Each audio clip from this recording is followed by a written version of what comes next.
Olá, pessoal.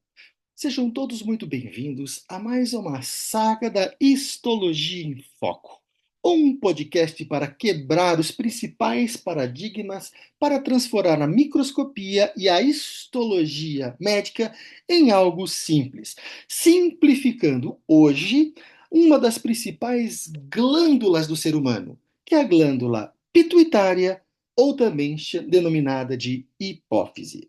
A hipófise ou pituitária é uma glândula localizada na região supracelular. Ela fica sobre a célula túrcica do osso esfenoide e mantém íntimo contato a partir de uma estrutura denominada pedículo com os neurônios parvocelulares que constituem o hipotálamo. Essa glândula em especial é uma glândula mestra, ela é uma glândula maestra, aonde é praticamente uma todo-poderosa, uma poderosa chefão que vai fazer com que exista interconexões desta glândula com os principais órgãos endócrinos efetores do ser humano. Portanto, é uma glândula que se limita a agir sobre tireoide, sobre o córtex adrenal, sobre as mamas, sobre os ovários, os testículos, aonde será reproduzido então os principais hormônios, que culminará no metabolismo humano e celular, no crescimento celular e crescimento do ser humano como um todo, da maturação e reprodução sexual, da amamentação, por que não diz assim? Porque ela também é responsável pela produção da prolactina agindo nas mamas da pós-lactante, age na pressão arterial e também na resposta imune. Portanto, é uma glândula de extrema importância e que praticamente vai fazer o controle da maioria dos órgãos endócrinos que ocorrem no ser humano. Ok? Essa é uma glândula que podemos dizer que ela tem duas estruturas muito bem independentes, que têm origens embriológicas distintas, que acabam se fundindo durante a embriologia para que a gente possa formar essa glândula em especial. Mas lembrando que, embora sejam duas estruturas distintas, as suas funções e as suas particularidades histológicas também vão ser extremamente diferentes. Nós temos uma região importante que é a produtora dos principais hormônios, que a gente chama de lobo anterior da hipófise, ou também chamado de adenohipófise ou pars distale. Essa é uma região propriamente dita glandular. É uma região de caráter endócrino cuja funcionalidade é secretar e sintetizar todos aqueles hormônios, como o hormônio do crescimento, o ACTH, o hormônio estimulante da tireoide, ou tireoestimulante, como vocês prefiram dizer, o hormônio luteinizante, o folículo estimulante, que vão agir principalmente nos órgãos ovarianos para o desencadeamento dos principais hormônios femininos, além do hormônio da prolactina pós-gestacional e pré-gestacional também, como vocês vão aprender durante a fisiologia desta glândula em especial. Esta é uma região de extrema importância secretória, ao contrário da região da neurohipófise. A neurohipófise é uma região neuronal, como seu próprio nome diz, é uma estrutura nervosa, aonde predominam, claro, que um recheio de tecido neuronal, mas existem aí inúmeras quantidades de interconexões neuronais. Esta é uma região de transporte de alguns hormônios que são produzidos no hipotálamo. E que hormônios são esses? O ADH ou vasopressina e a ocitocina. Portanto, a glândula, como a gente diz aqui, embora ela tenha características distintas, ela também terá particularidades histológicas distintas. E nós vamos tentar fazer um plano geral da glândula para que a gente possa ir aos poucos dissecando essas estruturas conforme a gente for entrando nesse nosso bate-papo sobre histologia. Muito bem, aqui está um corte histológico transversal de uma glândula hipofisária, da hipófise, E conforme a gente já vai observando essa glândula, a gente vai começando a ver que o recheio desse tecido que eu mostro para você em menor aumento, ele é extremamente distinto, extremamente diferente na sua compactibilidade, na sua coloração, nas suas estruturas mais densas ou menos densas, mais densa nessa região inferior e menos densa nessa região superior, e que isso define, então, as estruturas fundamentais histológicas e comportamentais da glândula hipófise. Quais são as estruturas e quais são as particularidades que a gente tem que ter?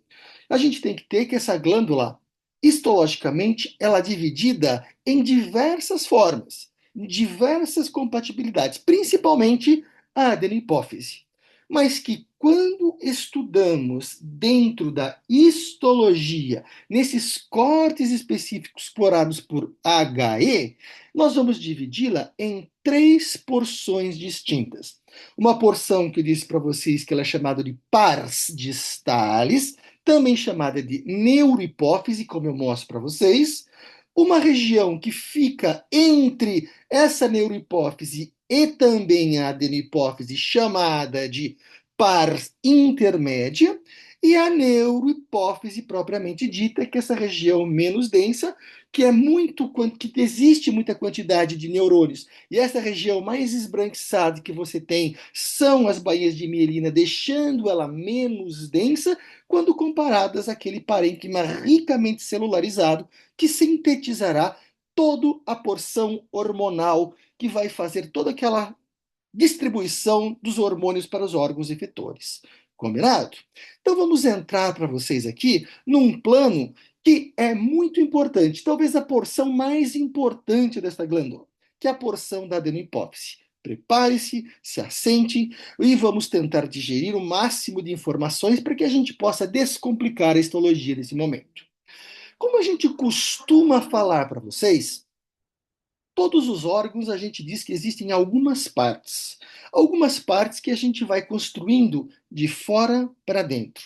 A maioria dos órgãos, eles são circundados e que se distribuem como uma zona de clivagem entre os órgãos adjacentes, geralmente por uma cápsula fibrosa ou uma cápsula que é circundada por uma estrutura mesotelial chamada de peritônio pleura ou simplesmente mesotélio.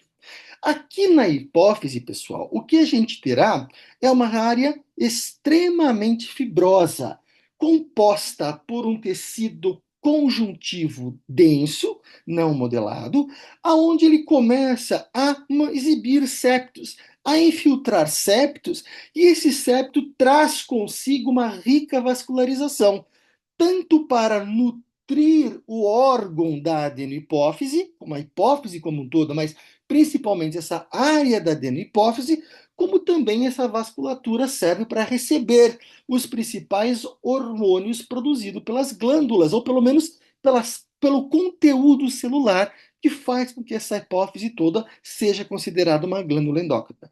Portanto, teremos aí tanto a cápsula conjuntiva quanto esses septos conjuntivos, que em somatória nesse meio da glândula toda vai transformar-se num estroma, que é o recheio da glândula.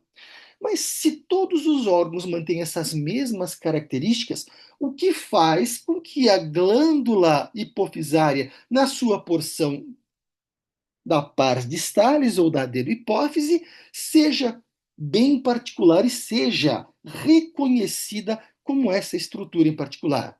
É o conteúdo celular presente nele, que nós denominamos então de parênquima. E como é que eles são organizados? Eles são organizados por células, e essas células têm configurações e colorações distintas, como uma célula mais azulada, uma célula bem vermelhinha e uma célula que não se cora nem pelo corante azul e o vermelho da hematoxilina e eosina.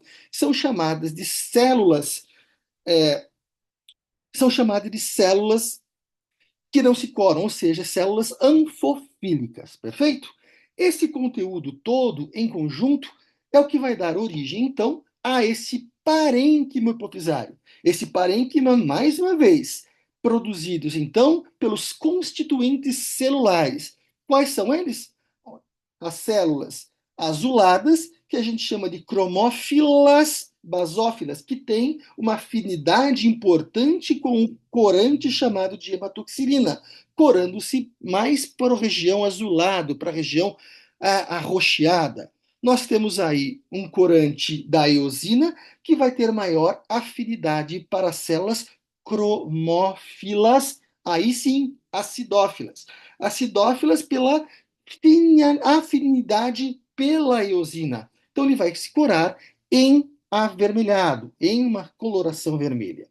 É importante dizer que todos aqueles importantes hormônios produzidos por esta parte da glândula, sejam ele então o GH, o ACTH, a prolactina, o TSH, o FSH e o LH, são produzidas essencialmente nesta região por essas duas células em especial. E quais produzem o quê? Lembre-se da seguinte situação: as cromófilas acidófilas, elas produzem todos os hormônios, exceto dois. Dois que são produzidos pelas basófilas. Quais são eles?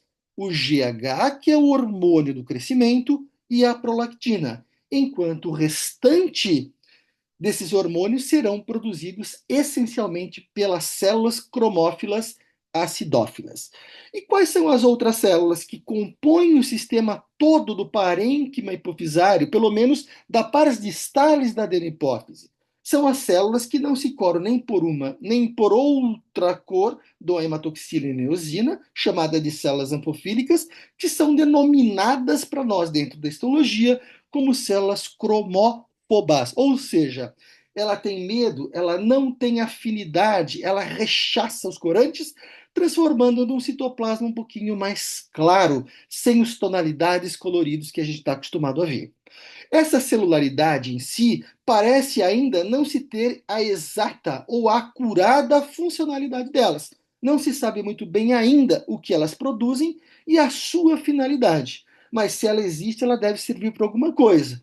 Mas podem ser cena dos próximos capítulos à medida que a literatura vai avançando nessa proporção da histologia da endócrina, na parte endócrina, principalmente quando se fala em glândula hipofisária, ok? Ou simplesmente pituitária. Então, esse padrão de células cromófilas, basófilas e cromófobas, elas vão formando uma estrutura como se fosse aleatória dessas glândulas em cordão, proporcionando uma subclassificação para essas glândulas endócrinas chamada de glândulas cordonais ou simplesmente glândulas encordonadas. Isso, pessoal, é o que a gente precisa saber da histologia da adenopófise, que a gente vai então reproduzir a partir de agora, que é esta areazinha aqui, bem densa, por todas essas glândulas que fazem um enomelado de células, formando o aspecto encordonado ou simplesmente cordonal. Dando um pouco mais de ênfase no seu padrão histológico, aqui já é muito visível ver todos esses componentes que a gente acabou dissecando para vocês. Eu tenho aqui uma cápsula conjuntiva bem definida, ela vai começar a emitir alguns septos que trazem consigo, olha, alguns vasos sanguíneos. Alguns vasos sanguíneos que são bem preenchidos por hemácias, tornando-o congestos e que vão formar, mais uma vez, o estroma, o recheio da adenopófise, que é a porção, talvez, do ponto de vista histológico, mais importante.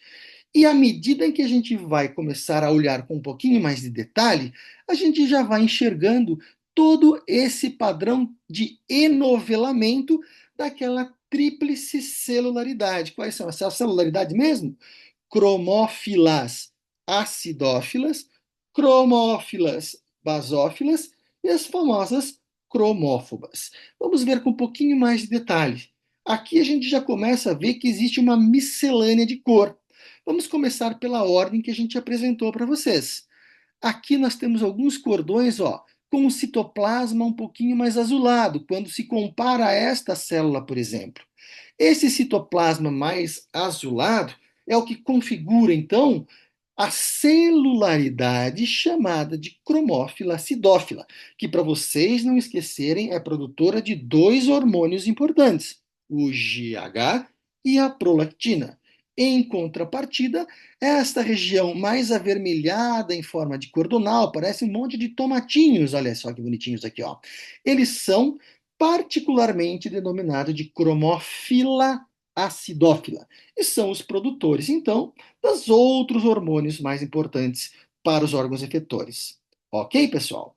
Dando um pouquinho mais de ênfase nesta região cordonado, a gente começa a observar as três células aqui.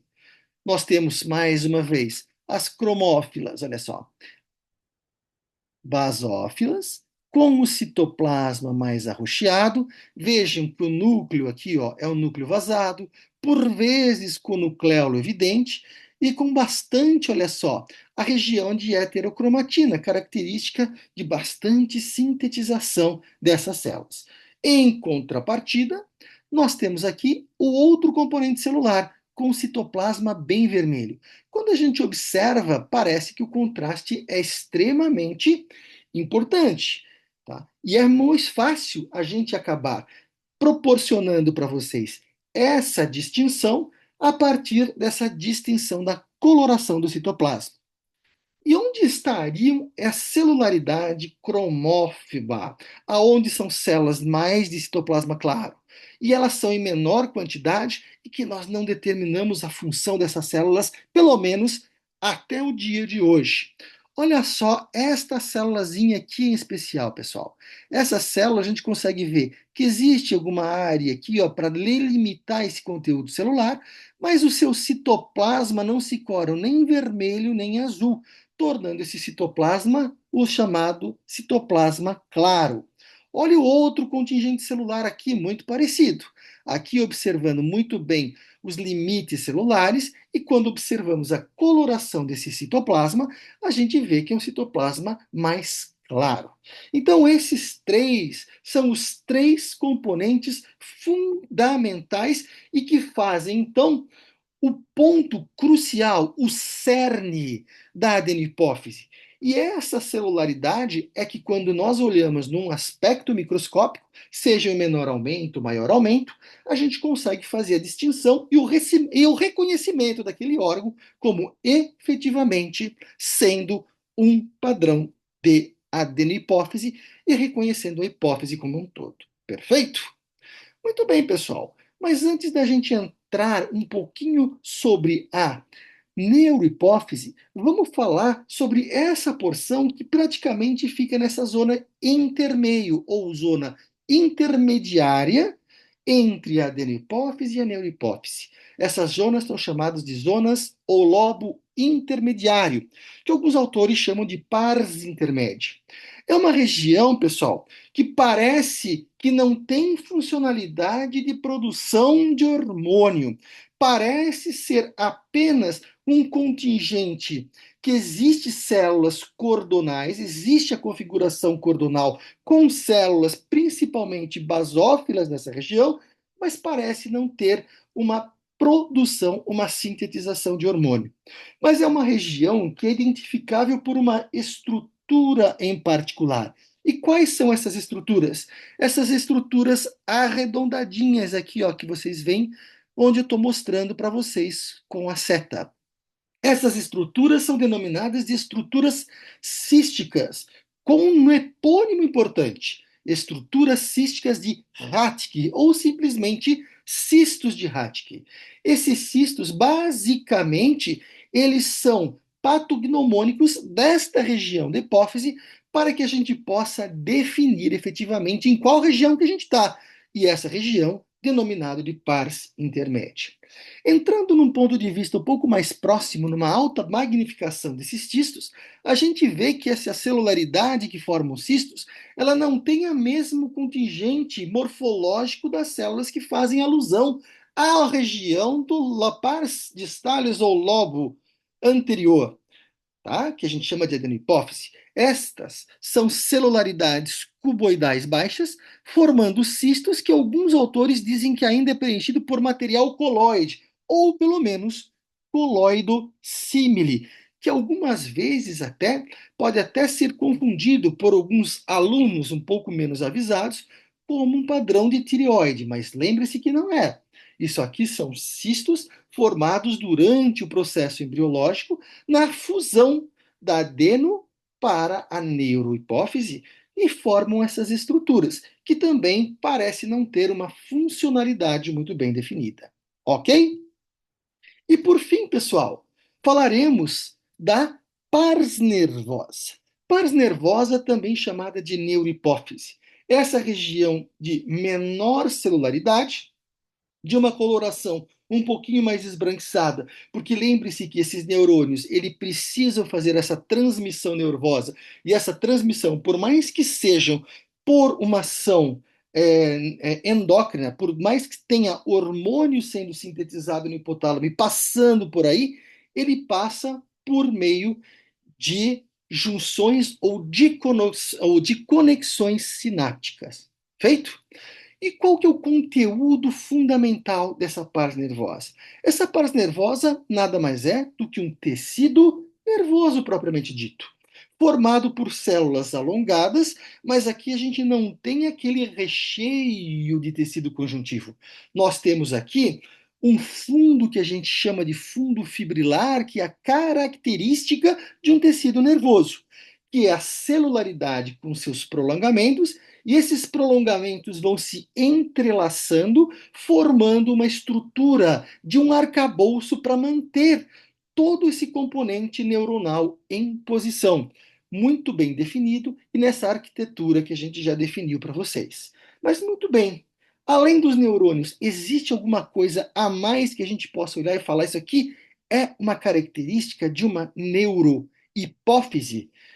Pessoal, a gente precisa ter o aspecto geral para que a gente possa, afunilando essa porção até uma celularidade um pouco mais próxima, para que a gente possa definir que a gente está na neurohipófise. Mas tem algumas estruturas que é importante e que acontece aqui e tem nomes aqui. Como, por exemplo, todo esse contingente celular, por mais que seja de tecido nervoso, ele faz parte das células da glia, como vocês estudaram na porção geral do sistema nervoso central. Só que nesta porção específica da neurohipófise, essas células da glia, ela tem nome, e ela chama-se de pituicitos. O que são pituicitos? Células da pituitária, ou melhor, células gliais da pituitária da sua porção da neurohipófise. Então, esse é o conjunto, é o recheio fundamental, o que difere muito daqueles órgãos que a gente estudou até agora, incluindo a pars distale, ou o lobo constituído pela adenohipófise. Feito? Tem uma estrutura a mais que a gente precisa aprender e precisa reconhecer que é importantíssimo aqui na neurohipófise, que é essa estrutura que eu estou mostrando para vocês nessa seta, que parece ser o quê? Um componente amorfo, mas que funcionalmente faz toda a diferença. O que são esses componentes amorfos? São corpos, e esses corpos têm nome, chamados de corpos de Hering. Esses corpos de Hering nada mais são do que vesícula de transmissão dilatada pré-sináptica. Como? Ah, elas são assim, ó. Elas são vesículas pré-sinápticas que vão se dilatando, mas que no HE, por causa da magnificação baixa em comparação a uma microscopia de transmissão, a gente não consegue definir algumas estruturas, como por exemplo, ponto final de um axônio e início de um outro, ou mesmo seja ele por um dendrito. Agora, o que a gente consegue inferir aqui é que essas regiões chamadas de corpo de Hering são regiões sinápticas, aonde eu vou ter as vesículas dilatadas e o componente de transmissão daqueles hormônios da neurohipófise. Quais são os hormônios que são transmitidos pela neurohipófise? Ocitocina e a vasopressina, ou hormônio antidiurético. Muito bem, pessoal. Como vocês viram, a histologia da hipófise é relativamente simples. mas que a gente precisa identificá-lo para que a gente possa reconhecer, principalmente para alguns que vão fazer algumas especialidades médicas um pouco mais elaboradas com afinidades histológicas, como a patologia, por exemplo. Mas, meus caros, curtam, procurem, né, dar os seus feedbacks para nossos vídeos, para que a gente possa, então, melhorar, para que a gente possa sempre facilitar a vida dos nossos alunos e dos profissionais que costumam trabalhar com essa área em particular, que é a microscopia. Muito obrigado a todos e até breve!